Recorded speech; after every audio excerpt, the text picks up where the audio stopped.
Hola Chin Lovers, gracias por elegirnos el día de hoy para escucharnos en cualquiera de las plataformas digitales que lo hagas, tu podcast de todo Chin. Hoy vamos a tener un programa muy productivo y para ello tenemos de invitado a Mellington Ortiz, quien conversará con nosotros sobre qué debes tener en cuenta a la hora de comprar un inmueble, cuáles son esos aspectos legales y económicos que debemos considerar. Pero antes, nuestro intro.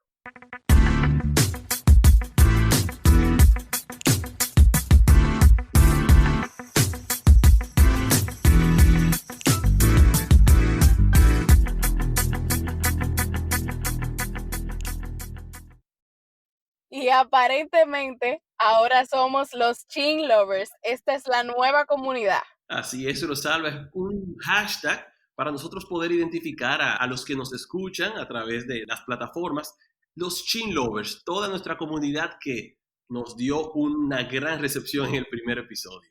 Así es. El primer episodio, o sea, la semana pasada fue increíble. Recibí el cariño de muchísimas personas y nos dieron la oportunidad de escuchar nuestro gran proyecto. Y así le damos la bienvenida a este segundo capítulo, que como José Ernesto ya comentó, se trata sobre los aspectos legales y económicos que se debe tener en cuenta a la hora de comprar un inmueble. Para esto, traímos a nuestro querido amigo Mellington Ortiz, quien es un especialista en la materia y nos va a hablar sobre todas las dudas que tenemos. Mellington Ortiz es abogado graduado de la UAS y magíster en la UAPA en Derecho Inmobiliario y Registral. También es docente en la Universidad OIM de esta materia. Cuenta con 9 años de experiencia en temas de derecho inmobiliario y registral, tanto en el ámbito público como privado. También nuestro querido invitado es autor de varias columnas en el periódico El Día relacionado con esta materia inmobiliaria. Bienvenido, Mellington. Gracias Rosalba y gracias José Ernesto por la invitación. Un placer compartir estos minutos con ustedes y con todo el público que desde ya es fiel a su nuevo espacio de Todo un Chin. Bueno, Mellington, además de todo lo que dijo Rosalba, de su, ¿verdad?, su gran experiencia profesional, Mellington es un gran amigo de Rosalba, un gran amigo mío de muchos años, y de verdad que para nosotros es un placer, un honor que tú hayas aceptado la invitación de estar en nuestro segundo episodio. Cuando estábamos tratando de armar los episodios, de buscar los temas, yo pensé en ti primero para que tú estuvieras con nosotros en este segundo episodio y espero que en los demás episodios tú puedas estar con nosotros nuevamente. Para que sepa que te tenemos tanta estima que estás estrenando el podcast. Ay, qué compromiso. Pero nada, yo contento y complacido de compartir con ustedes y con todo su público. Esperamos pues recibir buena expectativa y buena experiencia de esta invitación. Bueno, José, ¿qué tú dices si empezamos? Vamos a la materia. Mellington, vamos a hablar de verdad de los aspectos legales, económicos que debemos considerar antes de comprar un mueble, pero vamos a empezar con definir, si tú puedes darnos una definición de qué es un inmueble, cuáles son los tipos de inmuebles que podemos conocer. Claro que sí. Los inmuebles son bienes que no pueden ser trasladados. Son aquellos bienes que tienen un carácter fijo, que tienen esta característica de estar íntimamente ligado al suelo, ya sea unido de manera física o jurídicamente. Podemos citar dentro de los inmuebles o lo más común, una parcela, y cuando hablamos de parcela esto equivale a un solar. Podemos citar también las casas, los apartamentos y los locales comerciales. Estos últimos siempre que estén constituidos por una ley de registro de condominio o por la ley de registro de condominio que nos regula a nosotros en el país. Hay otros inmuebles por su destino, pero ya eso va a depender de la legislación a la que pertenezcan, como buques o aeronaves. Entonces, Mellington, ya que definiste lo que son los inmuebles, si una persona está interesada en comprar un inmueble y quiere asegurarse de que quien se lo está vendiendo es el verdadero dueño, que no está a nombre de otra persona, que él quiere asegurar su dinero, por así decirlo. ¿Qué debe hacer? O sea, cómo puede cerciorarse de que esa persona es el legítimo dueño?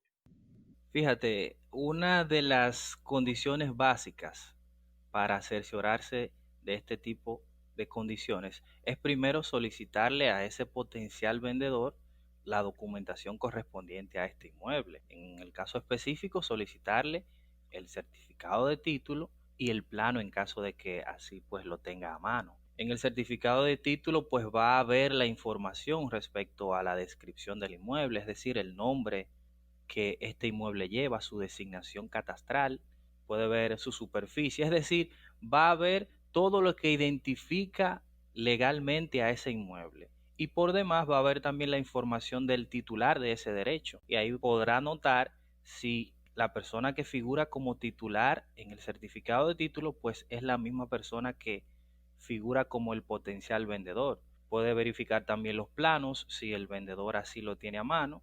Y en los planos, pues, se tendrá la ubicación y el límite territorial del espacio que corresponde a este inmueble.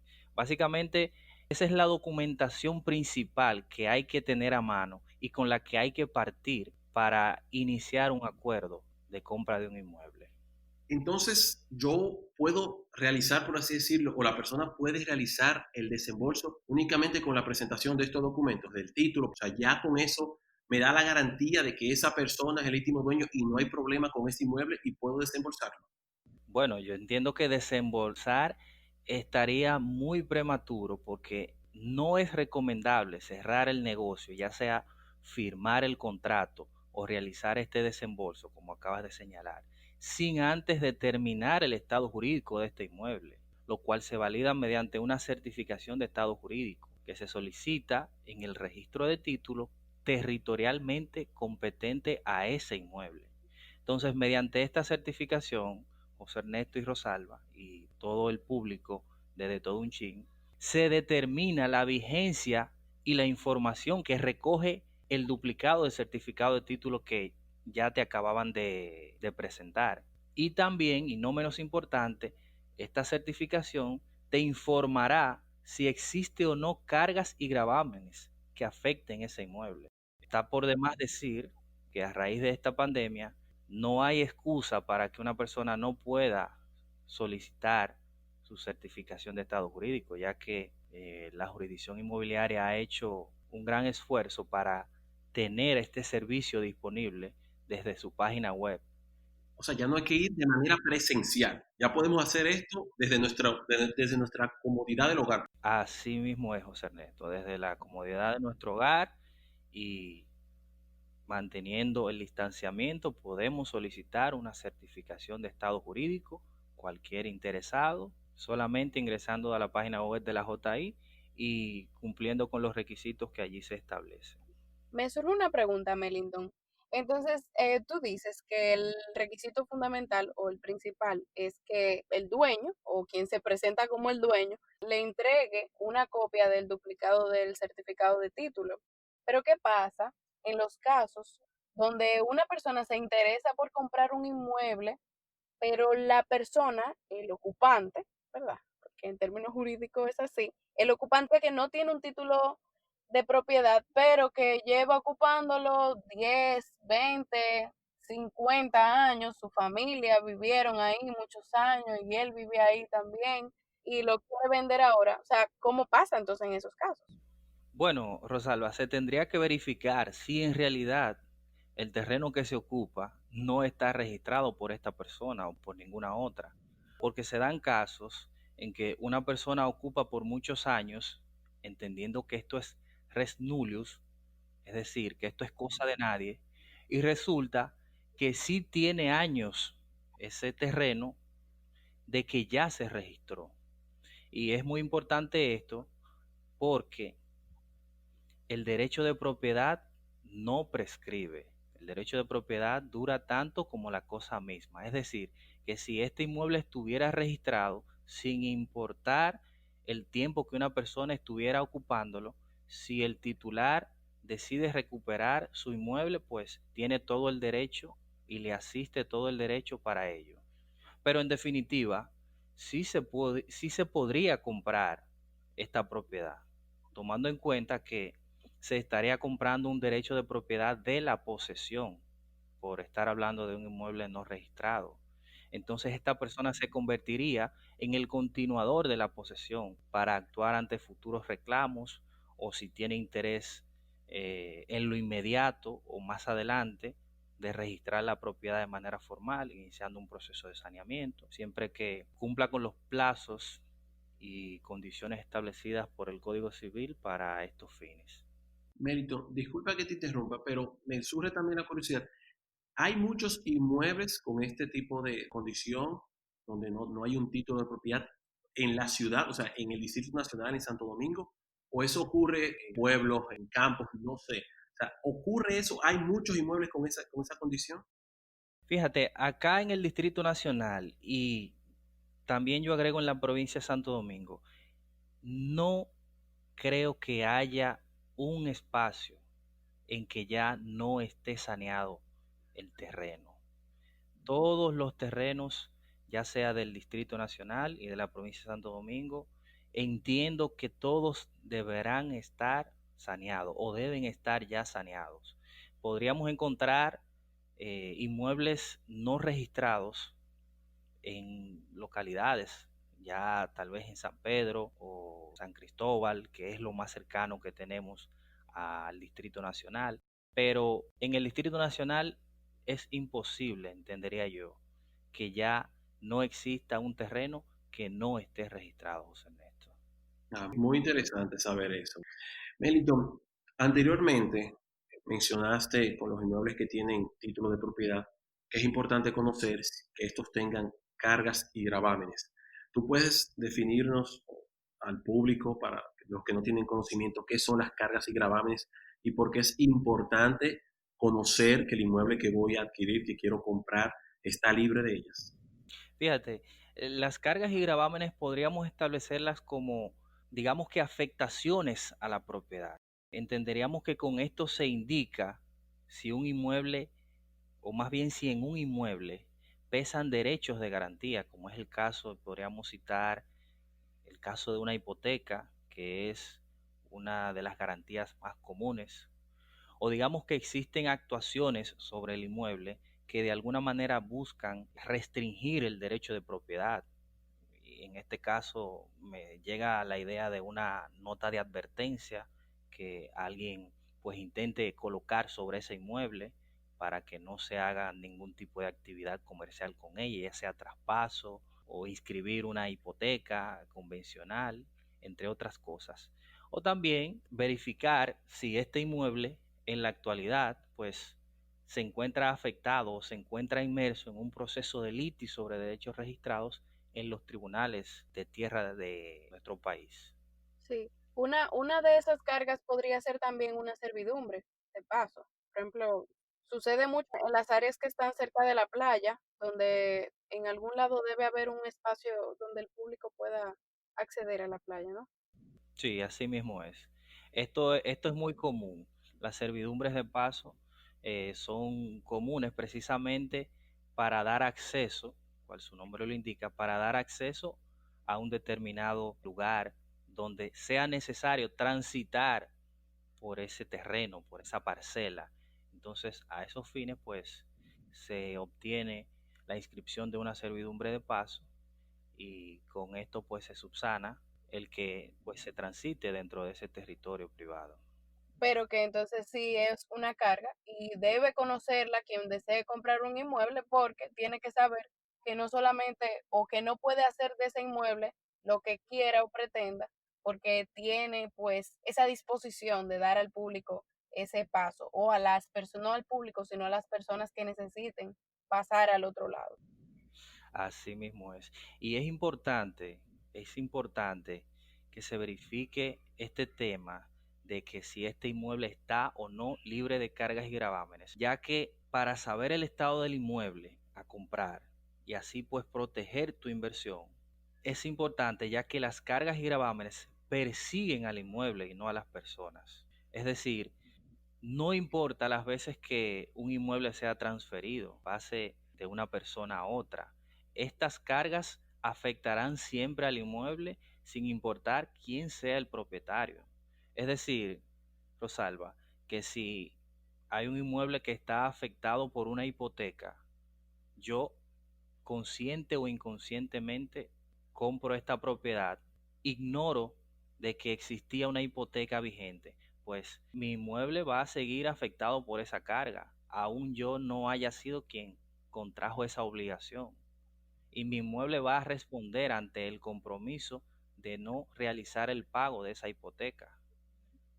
Bueno, recordamos a los que nos escuchan el tema que estamos tratando en este segundo episodio, los aspectos que debes tener en cuenta a la hora de comprar un inmueble. ¿Cuáles son esos aspectos legales y económicos?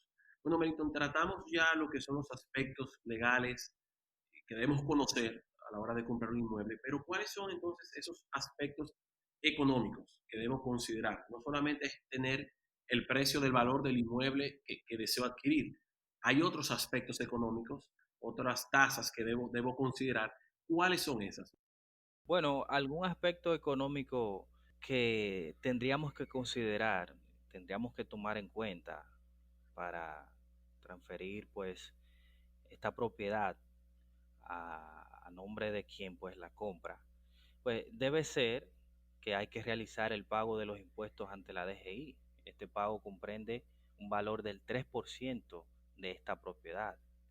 Igual se cobrará este impuesto si el inmueble se adquiere por medio de un préstamo en una entidad financiera, que es el caso común de nosotros, siempre que la propiedad exceda un valor de 1.700.000 pesos. Esto es en el caso de un préstamo. Cuando se adquiere la vivienda con un préstamo, se va a pagar este impuesto siempre que la propiedad que estemos adquiriendo exceda el valor de 1.700.000 pesos. Por ahí anda el tema en DGI, porque ese es un tema muy cambiante, es un tema muy variante por la inflación. Hay un año que sube, hay un año que baja, todo va a depender de la inflación, pero me parece que ese es el monto que está rondando en DGI ahora mismo. Es decir, que en el caso de un inmueble donde su valor no exceda 1.700.000 pesos, entonces no estaríamos realizando, digamos que, este pago de impuestos del 3%. Y de manera también que tendríamos que verificar al momento de comprar el inmueble que si no eres experto, pues tendrías que incurrir en gastos de representación legal, donde una persona que te asista, preferiblemente un abogado, y te cerciore de que tu propiedad, pues desde el momento que inicias el acuerdo hasta que se te entrega tu certificado de título, pues gozas de toda fuerza y de toda seguridad de que hiciste una operación correcta. Es muy importante, como decías, tener la asesoría legal, que muchas veces no conocemos, como decimos, todas las intríngulis, como dice el dominicano, y es bueno buscar asesoría, como dices, de un abogado, una persona que tenga experiencia, para poder culminar con éxito el proyecto de adquirir un Sí, inmueble. así es. Una pregunta también, Melindon. ¿Tú recomendarías, o sea, esto me surgió ahí mientras tú estabas hablando, para tú conocer el valor del mercado real de lo que estás comprando regularmente, y yo sé que es una técnica como de los tasadores, de ver el precio en que otras propiedades se están vendiendo para más o menos tantear en cómo va el mercado por la zona? Entonces, ¿tú dirías o recomendarías esa técnica para identificar si el precio que te están ofreciendo es adecuado o tú tienes otra recomendación al respecto? No, ya todo eso va a depender, como decía, de la inflación.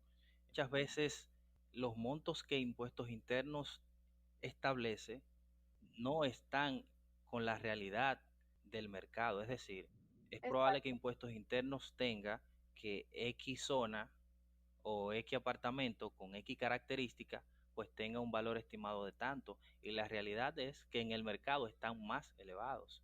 exacto. En esta condición no es tan fácil llevarse de la información tal vez que presenta la DGI.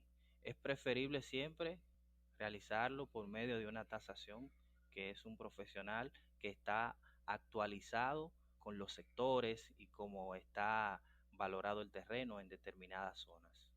Particularmente creo que se abundaron muchas dudas que posiblemente podían tener todos nuestros oyentes.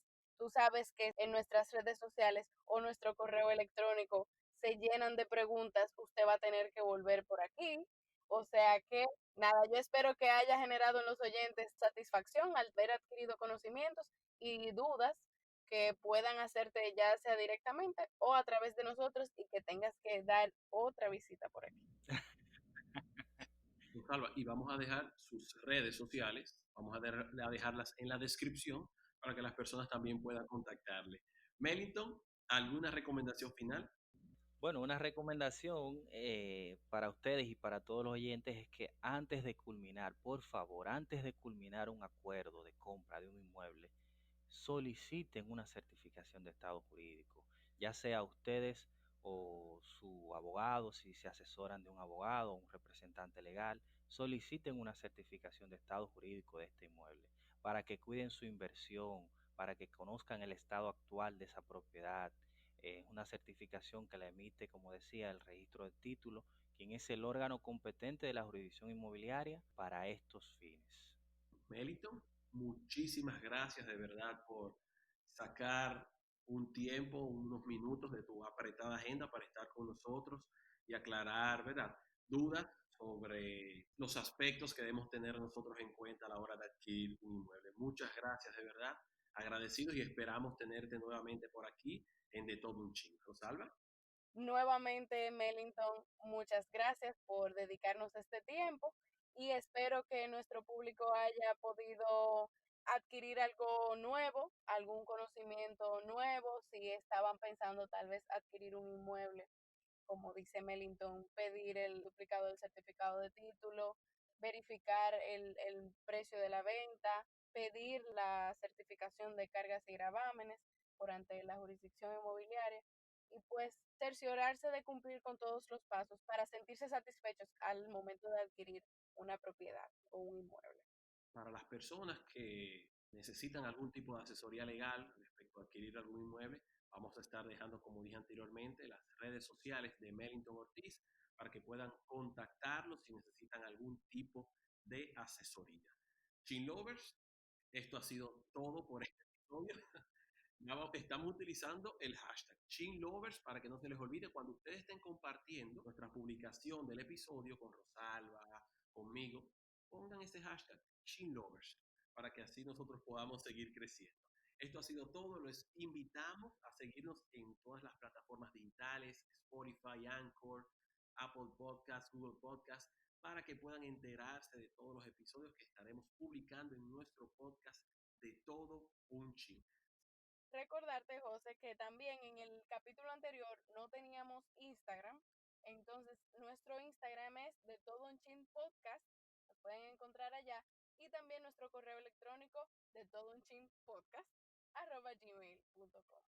Esto ha sido De Todo Un Chin.